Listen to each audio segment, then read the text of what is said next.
Morning, everyone. Thanks for joining us this morning on this webinar on creating a UDFB. We'll go straight into the presentation. If you have any questions, we'll get to those after. Welcome to today's tutorial. Let's get started. Let's have a look at our agenda for today. Today we're looking at creating a UDFB from scratch. First we'll do a quick review of UDFBs. Then we'll go through the standard UDFB creation process because that's important to review as it's a critical skill. Then we'll go through a workflow and some techniques you can use for creating UDFBs that are more complex. We'll have demonstrations throughout, and as always we'll finish with a Q&A session. Here's our quick review of UDFBs. UDFB stands for User Defined Function Block. These are sections of code that you can modularize into a function block so that you can reuse them again in future projects.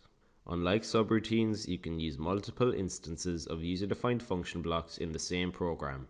UDFBs are created with their own set of dedicated variables, and once UDFBs are created, they can be imported and used in any future Cscape project.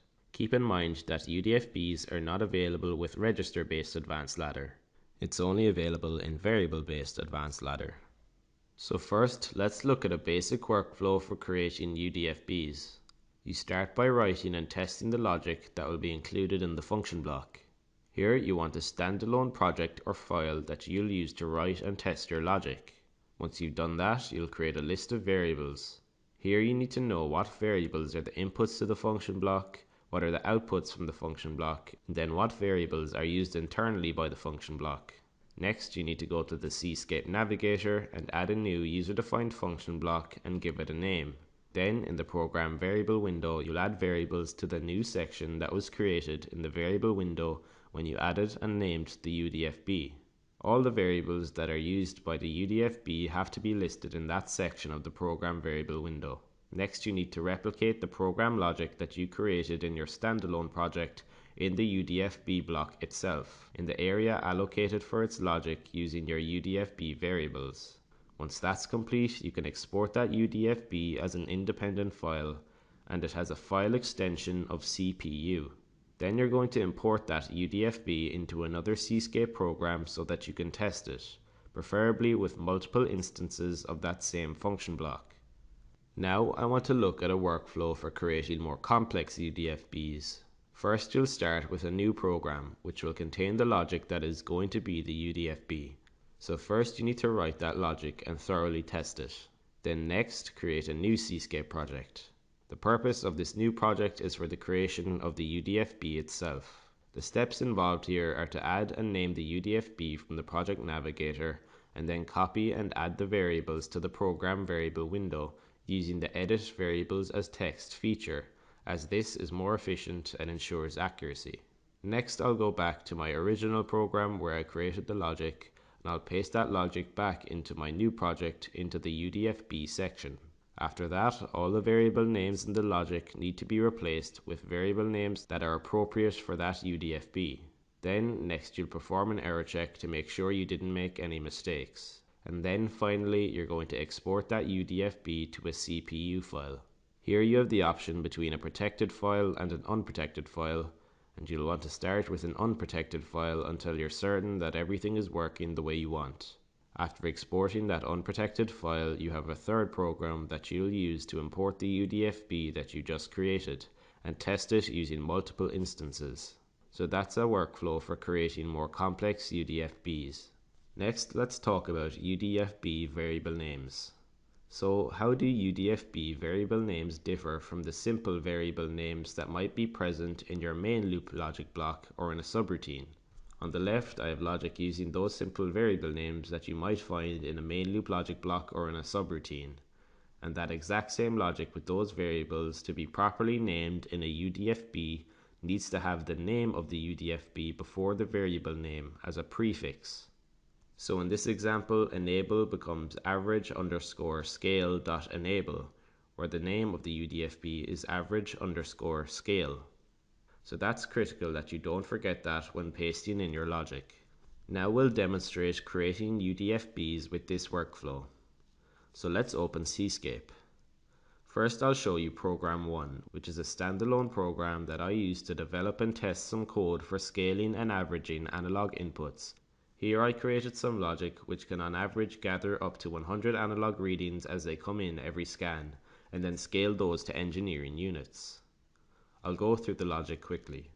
The first part of my logic is about what we do before we start averaging. First, we have a Boolean type variable called enable. When this variable is off, we're not doing any averaging and we just pass the input straight through to the output. When that enable variable is on, then we're doing the averaging of the analog signal. In either case, we're doing scaling between the raw input and the engineering units that we want the value to be in. So in the first rung, we're ensuring that the user gives us a value that's appropriate. We'll give them the capability in this block to average anywhere between 2 and 100 samples. If they input something outside of that range, we'll set it to a default of 10 samples to be averaged. We need to create a real variable from that number of samples that was input because that number is an integer, and when we're calculating the average, we'll use floating point math.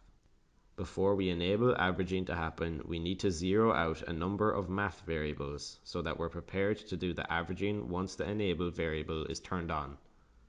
Again, if the enable bit is not turned on, we're passing the input straight to the output. The rest of the logic is about what happens when we have the enable bit on. Here we're setting up a shift register of 100 values because we may need to average together as many as 100 values. Then we're copying our new analog to digital conversion, which we call raw in, converting it to floating point and adding it to a sum which we'll use as part of our averaging calculation. To calculate the average, we're taking our sum and dividing it by the number of samples so far, and then once the shift register is full, every time we add a new value, we need to subtract off an old one before we can calculate the average. Then, at the end, we have logic to perform the scaling that we want to do on the average result. We also have a rung here that flags whenever our shift register is full with the number of readings that we're going to average together. So we've created the logic, and next I'll show you that I've tested it. For that, we'll look at the OCS. This is a test screen to test my logic in the standalone program. Here's my raw analog input on the left. I've set the number of samples to average at 100. Here's my scaling coming in, and here's my scaling going out. And here's my average and scaled value. I haven't enabled the averaging feature yet, so therefore my input is being passed directly to my output, but I'm still scaling, and that value is jumping around a lot. So then, when averaging is enabled, that stabilizes that value significantly. The next step is turning that into a UDFB, which we will demonstrate now. I created a new program in variable-based advanced ladder. We'll start down here in the UDFB section by adding a UDFB here and giving it a name. I'll name it average scale. Next, I need to add the variables to my program variable window for this new UDFB. Here there's a new section for the UDFB variables. When I add the variables for the UDFB, I'll add them in here. I'll add an input, an output, and a private variable here. For inputs, one of the variables we had in my other program was the enable bit, which was a boolean. On the output side, we had one called average, which was a real, and then for an internal private variable, we had one called sample, which was an integer-based array with a length of 101. These are example variables. Because there's many variables in my program, instead of adding them all in manually, I'll use edit variables as text to do this more efficiently. So I'll highlight average scale, right click and say edit variables as text. Here's the list of my input, output and internal variables. I added one of each there so I could see the format. Next I'll go back to the original program under main and under global variables where I added all my variables for the logic that I tested. I'll right click and hit edit variables as text here as well. Then I can scroll down and easily copy all the variables that were associated with this logic. I'll copy that and I'll go back to my other program. Again, I'll edit variables as text here, and at the bottom I'll paste them in by pressing Ctrl V. I've already entered the enable variable in the inputs, so I can delete that. Another variable that's an input is raw in. This was tagged to %AI1 because I used that when I was testing. In your UDFB logic, you won't be tagging these variables, so I'll delete that tag or mapping portion for that variable. Then I'll cut that with Ctrl X and then use Ctrl V to paste it where I want it as an input. Samples, raw min, raw max, scaled min, and scaled max are all inputs, so I'll copy them all and paste them into inputs. For the output variables, I've already put in average, so I can delete that. The only other output I have is scaled, so I'll move that into the appropriate place in my variable list. The rest of these variables are internal variables or private variables, so I'll move those to the appropriate section. Next, I'll hit this X here and it'll ask me if I want to save the changes, and I'll say yes. Now if I look in my UDFB in the program variables, they're all there. Next, I need to copy over the logic into my UDFB block. I'll return to my main program and see how much logic we're dealing with. If I scroll down, you'll see we have about 43 lines of code. I'll press Ctrl and A to select all and then Ctrl C to copy. Now I'll go back to my new program and back into the average scale UDFB section. The reason I checked how many lines of code I'm going to be pasting in was so I could know how much open space I needed to add here. I need to add about 40 lines of open space, so I'll insert 20 lines and then I'll insert another 20 lines here. Then I'll paste in the logic. So that looks good, but we're not done here because the variables I just pasted in are not the right variable names, as they don't have the prefix for the UDFB name. So we need to replace all these variable names with the appropriate names. One way we can do that is just browse our tag list and replace them one by one. So I'll hit the browse tag button here, and every variable we want to fill in here is in this category under the average scale list. So this is the one I want to select, and I'll hit OK. Now our UDFB prefix has been added to that variable name. We'll do the same thing here. I'll find the variable that matches what we're replacing and select it. And then I'll do the same thing here. So this is the browsing approach. This is good for smaller UDFBs where you can quickly change them. However, in our case we have many more to do, which can be time consuming. So one thing we can do to help with this is manually add the prefix average scale to all of these variables. So I'll copy that section of text and then on every variable paste that in appropriately. This is a bit tedious, but keep in mind this will ultimately save you time because you'll be using this logic over and over again in your program and likely in other projects to come. One thing to mention is that an advantage of creating a brand new program to use when you're creating the UDFB is that all these variables I'm replacing technically are not on the variable list that's in my program variable window for this project. So if I forget as I'm editing to put a prefix in for one of these variables, I'll get prompted and it will ask me if I want to create a new variable because it will see the one that I forgot to replace as a new variable. I'll do that intentionally here, and it tells me average does not exist and asks if I want to create the variable. That's an indication to me that I've made a mistake. Instead, I want to add in the prefix to this variable. So now I'll complete this process for the rest of these variables. Notice here you don't have to change the always on contact, so that's an example of one I won't change. Once that's complete, I'll do an error check to see if we have any errors. I did have an error, so I'll fix that.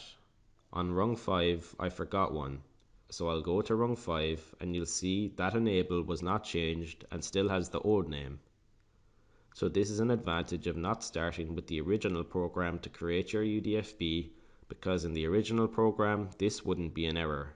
So I'll correct that and add that prefix to the start of the variable name. So let's do another error check. And we should only get a warning that we haven't created any screens. And that's okay in this case. So now our UDFB is created. Next, I'll export this UDFB. I'll hit export and it asks would we like to export the module as fully protected. In this case, I'll say no. Being fully protected means you can't see any of the logic inside. This UDFB is for our own internal use, so I don't want to protect it, and you can always create a protected version later. I'll name it and hit save. Now we've created the UDFB, so we need to import that UDFB and test it using multiple instances if possible. So I'll open Cscape again. This is a new program where we have a situation where some analog averaging would be valuable. First, let's look at one of the screens that we have for this application. This is an example for a water heater control type application with a few analog channels that could do with some averaging and scaling. So let's import that UDFB that we created. Here we go under Logic Modules and hit Import Logic Module. Now we need to import that CPU file that we created. That is averagescale.cpu. Now we're looking at the unprotected code inside of the UDFB, but to actually utilize this code we need to go into our main loop and then add some instances of these UDFBs into our logic. If we look over in our project toolbox, we can now see that we have a new section called UDFBs, and our average scale block is available for us to use. I'll drop it in, and because you can have multiple instances of these UDFBs, you need to give each instance a name. In this case, we have water level and temperature that we want to utilize this for. Let's create an instance called level. Then a dialog box opens with all the different variables that we need to fill in. So I've already created the enable input. So that's level enable. The raw input will be the variable that's tied to the analog input channel, which is level raw in this case. This is memory mapped to %AI1, which is how this variable is linked directly to that analog input. They don't all have to be variables. So let's say the number of samples that I want to average here is 100, for example. My minimum value on the raw side is going to be between 0 and 32,000. And on the scale side, let's say it's between 0 and 100%. My output variable for the average of my raw value is called level averaged, and the scaled version is called level scaled. Next, I need to connect up my function block to the rail here. You can't do that directly like every other function block, as you need to have an always on contact here. Then after that you can connect it. Now I'll put in the next instance. I'll start with the normally open always on, and I'll add another instance. This time I'll repeat what I just did, but this time for our temperature analog. I'll just call this temperature, and then I'll fill in the information. Here's my temperature enabled bit. I need to have a variable tied to the temperature that is raw, and this one is mapped to %AI2, which is where the temperature input's coming in from. Again, I'll do 100 samples. My raw is coming in 0 to 32,000. For my scale side, let's say it's between -50 to +250 degrees Celsius. Then the average is in a variable called temperature averaged, and the scaled is in a variable called temperature scaled. Next, I'll do a quick error check, and you'll see there are no errors. So now we are ready to download our program to the OCS. So here's our application. You can see we have our level and our temperature. I've not enabled the averaging yet, even though we're still scaling. Then when I hit enable, you can see that the values become more stable. Even if we scale the values down or up with the I/O simulator, they remain very stable based on the averaging that we have performed. That concludes our demonstration for today. Thank you for joining me for today's tutorial, and the Q&A session will begin shortly.